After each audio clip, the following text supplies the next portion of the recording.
El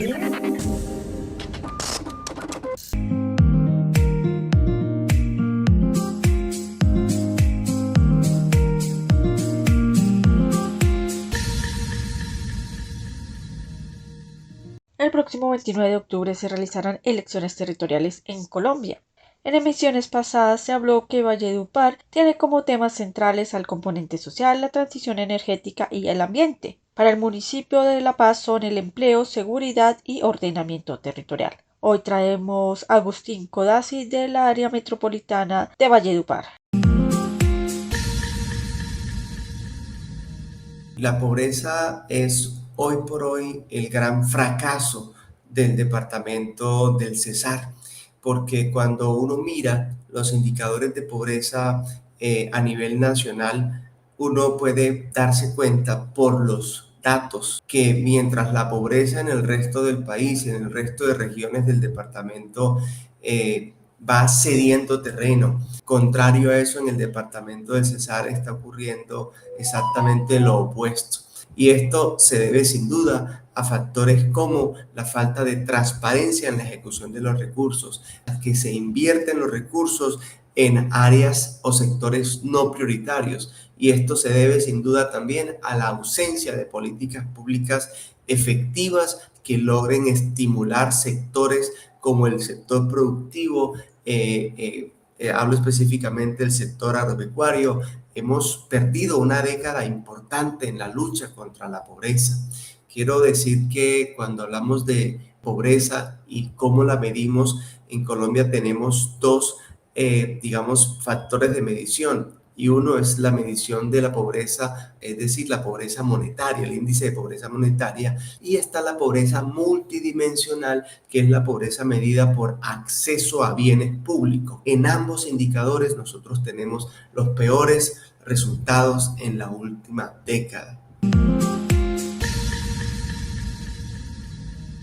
Cerca del 40% del Producto Interno Bruto del departamento del Cesar es minería, recursos, productos de la minería. Pero hay otro Cesar, del 60% de los demás sectores que están listos para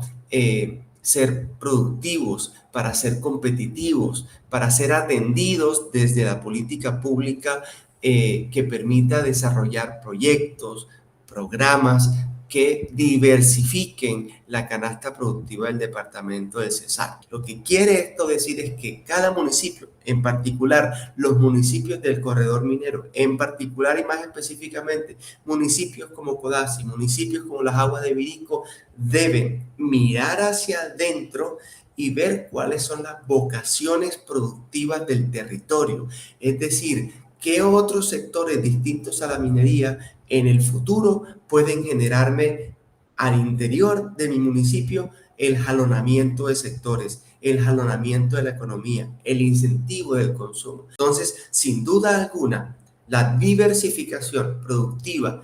en una época pospandémica, en una época post-carbón, aparece como una apuesta a la que todos los gobiernos locales y el departamental debe apuntar. En la medida en que nuevos mercados se van abriendo a nivel nacional y a nivel internacional, en la medida en que las transformaciones y las innovaciones tecnológicas van también emergiendo y van impactando el consumo de los hogares, el consumo de las personas, sin duda alguna debemos hacer el trabajo hacia atrás. Es decir, yo me voy a mi cliente y le pregunto qué quiere o qué busca o qué expectativas o qué necesidades de consumo tiene. Entonces, el alcalde del municipio se sienta con su sector o sus sectores productivos, específicamente, por ejemplo, el lácteo, se sientan la academia, empiezan a mirar, listo, si lo que el mercado está solicitando es un tipo de yogur con un cierto tipo de componentes nutricionales, dietéticos, energéticos, entonces yo me tengo que preguntar qué es lo que yo tengo que transformar, ajustar, adaptar, innovar en mi municipio con mi sector lácteo, con mi sector de productores lecheros y ver cuáles son las ocupaciones, cuáles son las capacidades, las habilidades, las competencias que yo tengo que empezar a formar en mis estudiantes de nivel técnico, de nivel tecnológico, de nivel universitario, incluso las personas que ya están ejerciendo en el campo laboral ocupacional en el sector lácteo, y yo tengo que hacer procesos de reconversión laboral, tengo que hacer procesos de reorientación ocupacional para que podamos desde las nuevas capacidades, habilidades y competencias que se requieren para atender esta demanda importante a nivel doméstico o a nivel internacional, tengo que formar a estos jóvenes, tengo que formar a estas personas, tengo que recalificarlas para poder atender con calidad, con justo a tiempo en las cantidades y especificaciones que solicita mi mercado a partir de la generación de nuevas capacidades y habilidades humanas, técnicas, tecnológicas y profesionales en el campo del mercado de trabajo. No podemos seguir formando para lo que no da empleo. No podemos seguir ni siquiera ofreciendo carreras de nivel técnico, tecnológico o profesional que al final, después de 1 año, 3 años, 5 años de haber dedicado a un estudiante tiempo, esfuerzo, dinero, motivación,